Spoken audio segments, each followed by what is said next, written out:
केदारनाथ 12 ज्योतिर्लिंगों में से एक है। न केवल एक प्रमुख हिंदू तीर्थ स्थल है, बल्कि यह आदि शंकराचार्य की समाधि के लिए भी प्रसिद्ध है। आदि शंकराचार्य 8वीं शताब्दी के एक महान भारतीय दार्शनिक और धर्मगुरु थे, जिन्होंने अद्वैत वेदांत के सिद्धांत को प्रतिपादित किया और हिंदू धर्म के पुनरुत्थान में महत्वपूर्ण भूमिका निभाई। उन्होंने भारत के 4 कोनों में 4 मठों की स्थापना की और केदारनाथ में अपनी अंतिम समाधि दी। शंकराचार्य समाधि मंदिर केदारनाथ मंदिर के ठीक पीछे स्थित है। यह एक छोटा सा सादा संरचना है, जो उनकी सादगी और महानता का प्रतीक है। समाधि स्थल पर उनकी एक मूर्ति स्थापित है, जो भक्तों को उनकी दिव्य उपस्थिति का अनुभव कराती है। यह स्थान अत्यंत पवित्र और शांत है, जहाँ भक्त ध्यान और चिंतन में लीन होकर आध्यात्मिक शांति का अनुभव करते हैं।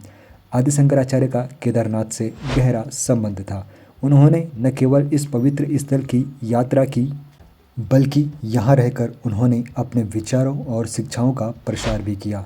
माना जाता है कि उन्होंने यहीं पर समाधि लेने का निर्णय लिया, जिससे इस स्थान की पवित्रता और भी बढ़ गई। उनकी समाधि आज भी लाखों भक्तों के लिए प्रेरणा का स्रोत है। शंकराचार्य समाधि की यात्रा एक आध्यात्मिक अनुभव है। केदारनाथ की दुर्गम यात्रा करके जब भक्त समाधि स्थल पर पहुंचते हैं, तो उन्हें एक अद्वितीय शांति का अनुभव होता है। यहाँ का शांत वातावरण और दिव्य ऊर्जा उन्हें अपनी आत्मा से जुड़ने का अवसर प्रदान करती है। कई भक्त यहाँ बैठकर ध्यान करते हैं, जिससे उन्हें मानसिक शांति और आध्यात्मिक मार्गदर्शन प्राप्त होता है।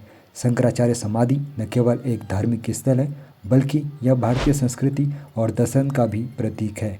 यह हमें आदि शंकराचार्य के जीवन और उनकी शिक्षाओं की याद दिलाता है, जिन्होंने हिंदू धर्म को एक नई दिशा प्रदान की। उनकी समाधि भारतीय दर्शन और आध्यात्मिकता के प्रति हमारी श्रद्धा को और भी बढ़ाती है। केदारनाथ यात्रा के दौरान शंकराचार्य समाधि के दर्शन करना एक महत्वपूर्ण अनुभव माना जाता है।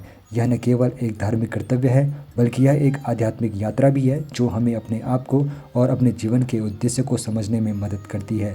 शंकराचार्य की समाधि हमें यह संदेश देती है कि जीवन का अंतिम लक्ष्य मोक्ष की प्राप्ति है, और इसके लिए हमें अपने विचारों और कर्मों को शुद्ध रखना चाहिए।